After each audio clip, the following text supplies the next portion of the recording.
Good afternoon, everyone, and thanks for joining us today.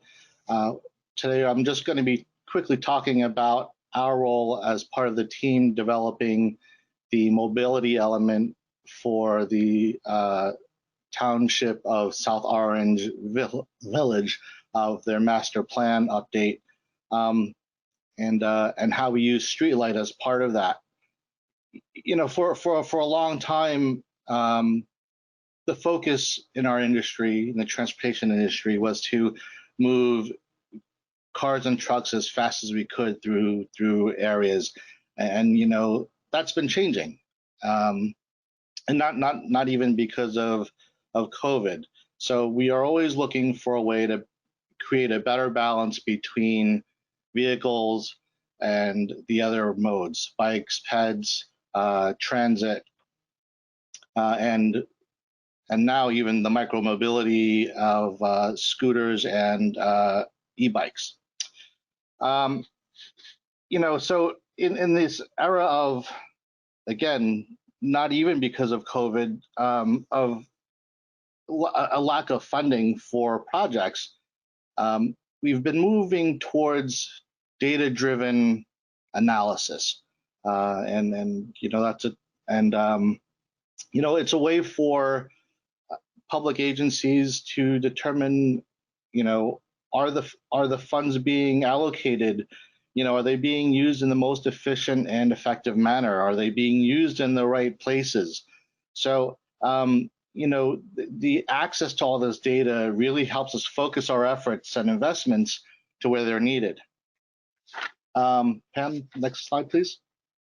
So just very quickly about Sam Schwartz. We are a national firm, as you can see from the slide. We have 8 offices, with 3 in the tri-state area. Our headquarters is in New York City, with offices in Jersey City as well as White Plains in Westchester County. You know, the thing that surprises me about this firm is that we do work all over the country, even though we may not necessarily have an office there. So, you know, I think that speaks to the types of services and expertise that we can provide. And part of that is we've developed a team of data scientists that help the engineers and planners distill and paint the picture and you know, help us work through all the data to help understand what we need to do and where we need to do it. Pam, next slide. So the you know, the master plan, you know, really is intended to develop a long-term vision for mobility needs, and in this case for the town of South Orange. You know, and what we understand as part of this was, you know, the goal is to make the township more walkable and more bikeable. They wanted to improve safety and accessibility and mobility throughout the town. They have a great downtown neighborhood, but you know, it's also served by, again, we still need to provide for vehicles, cars and trucks, but also, you know, South Orange is a transit hub.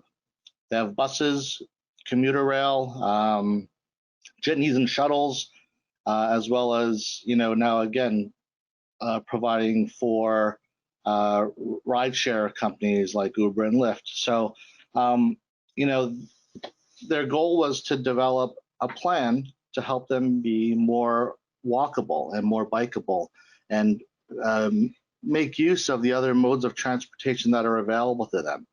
And, you know, we talk about multimodal access and creating a downtown area. You know, we know that through a number of studies, there's a direct relationship between walkability and complete streets and multimodal opportunities with economic development, you know, from a retail perspective, as well as making a town a place where people want to live, visit, and recreate, which in turn drives up property values, right? So the goal of this project was to develop an infrastructure, a transportation infrastructure that would help accommodate all of those things. Pam, next slide. So just for those of you who are not familiar with South Orange, it's a municipality which is due west of New York City, Jersey City, and Newark. 15 minutes to Newark and a half hour to Manhattan.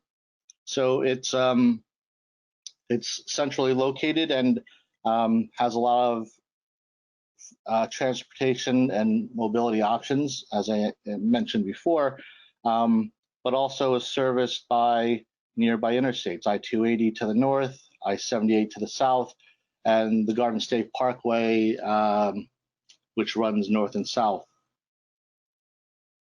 For those who don't know, the Garden State Parkway in that section is restricted to cars only. So, and we'll talk about that in a few minutes and why that's important to understand. Next slide. But locally, South Orange, it's small, just under 3 square miles. But again, they have a strong downtown with mixed uses and a strong historic downtown character, highlighted by their gaslight street lamps. It is a home to the South Orange Performing Arts Center and Seton Hall University, as well as other schools, elementary schools, middle schools. And through some of the data we've looked at, it's interesting that almost 90% of the households have access to at least one vehicle, but only half of them use it to get to work, right? Again, it's an area where people can make use of other transportation options aside from driving. Pam, next slide. So how do we use StreetLight, and why did we use StreetLight? As we developed a project approach, we understood that there were some concerns by the South Orange stakeholders, and that was, providing access to the different transit services, but also developing standards for new transportation policies. They were concerned about cut-through traffic. They didn't have a way to really understand, again, given its location between Newark, Jersey City, and New York, Manhattan. They had a feeling that their town was being used as a cut-through for various trips, but they didn't really have a way to quantify that. So, as a transportation planner, how do you do that, right? Typically, we would look at, O&D surveys and circulation patterns, but the different options to do those surveys, right? License plate surveys or on-road interviews or mailings and questionnaires, they're all pretty expensive, or, in the case of the questionnaires, sometimes poor returns, so we were looking for other ways to capture this data, and that's where we kind of looked at StreetLight to solve, or at least to provide that information. Pam, next slide, please. So for those who haven't used StreetLight, we were able to set up different zones as bases to understand where the vehicle trips were happening. And, we developed these, we had a number of iterations, and then we worked with South Orange and also with TED to help set up the zones that we have that you see here on the screen.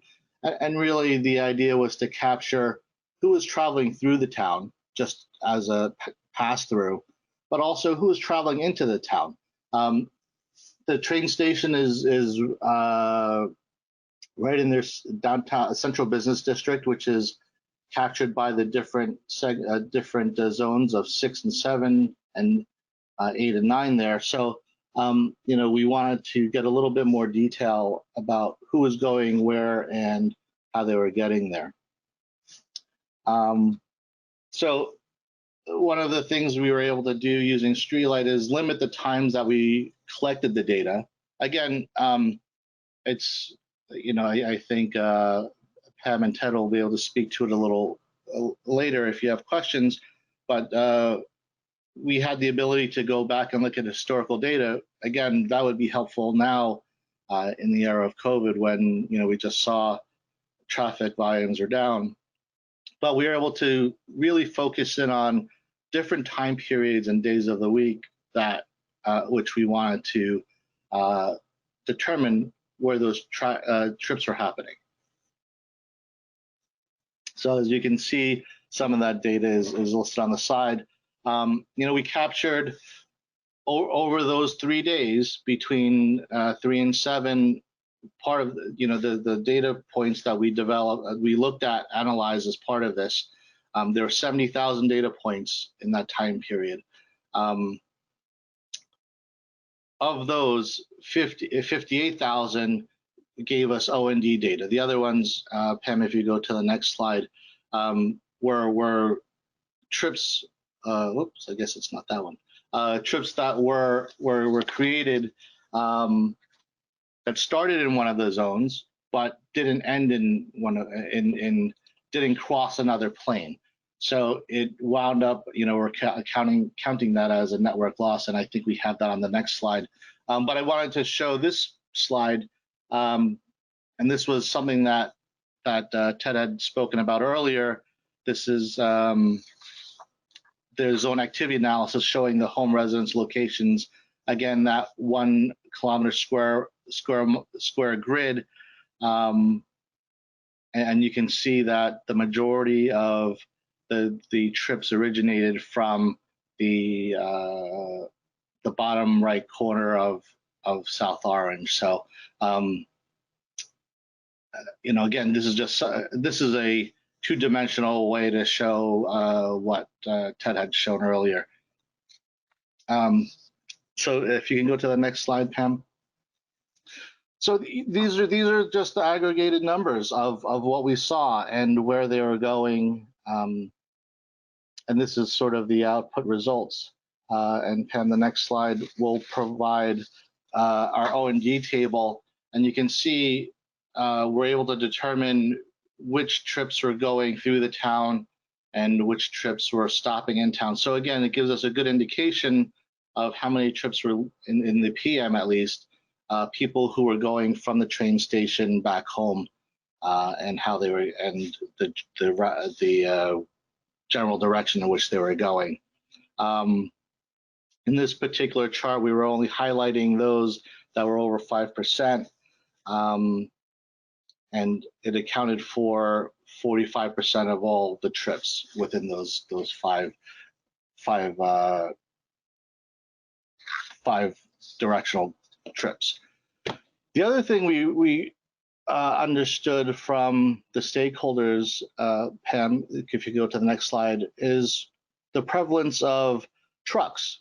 One of the things that StreetLight does allow is, Pam mentioned that it uses location-based services, so cell phones and things like that to collect the data. But what we wanted to do was specifically look at truck traffic. And one of the other pieces of data that's incorporated into StreetLight is the use of INRIX data. And for those who don't know, INRIX it's GPS data from fleet vehicles, mainly trucks.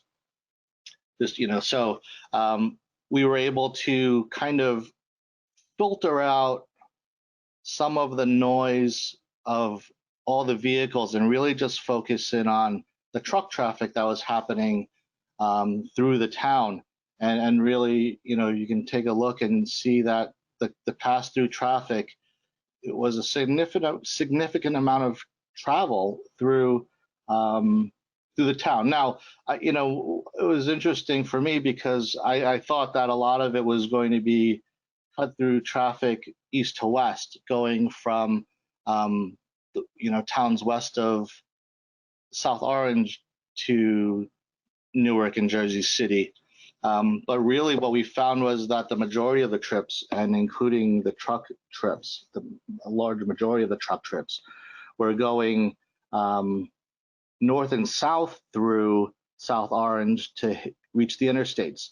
And it should have made sense because, as I mentioned earlier, really the only other main north-south roadway would be the Garden State, most direct route would be the Garden State Parkway. And again, restricted to truck traffic, so they're going to find another way. So of those, you can see that 55% were the routes with the most common destinations through the town. And you know, we anecdotally, in talking with the stakeholders, you know, they're going pretty fast. And in an old historic town, as they're trucking down the road, they shake and rattle the old historic homes. So, you know, that's part of what we looked at in terms of some of, you know, in trying to develop recommendations. Pam, next slide, please. So again, just to, you know, as a simpler form with an aerial as the background, we can see where those pass-through trips are happening and how they were getting to and from the north and the south, showing by direction the volumes. So this is just a more simple version, but what I wanted to show as part of this is the next slide, Pam. In addition to the traffic, what we did look at was crash data. So what you're looking at, the graphic on the left are the crashes, vehicle and pedestrian crashes that happened over the past 3 and 5 years respectively. And they line up pretty well with the vehicle, the cut-through traffic and high vehicle volumes using South Orange as a pass-through.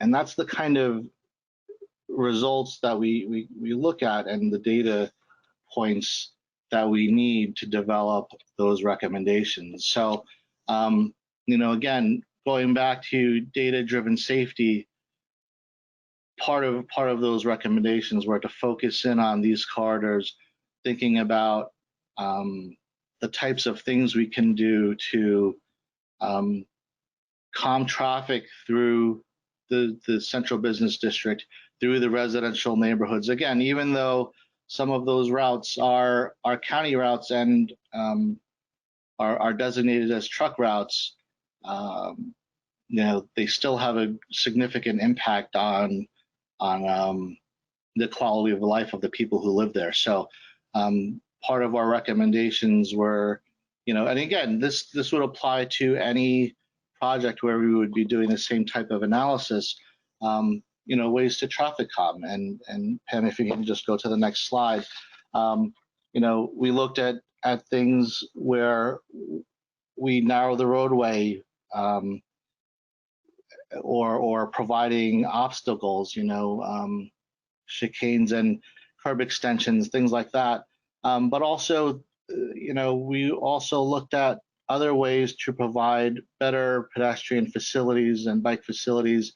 You know, recommendations are things like, you know, leading pedestrian intervals where we're providing a not quite exclusive pedestrian phase, but we're providing a delay in traffic movement for pedestrians to establish themselves in the intersections or in the crosswalks so that turning vehicles, when they have the opportunity to go, have greater opportunity to see them and the pedestrians are more visible. Again, it's trying to develop safer opportunities for the pedestrians and using other modes of transportation aside from cars. So, you know, given the amount of time, that's the presentation that I have. And, you know, I'll be happy to answer any questions towards the end. Thank you.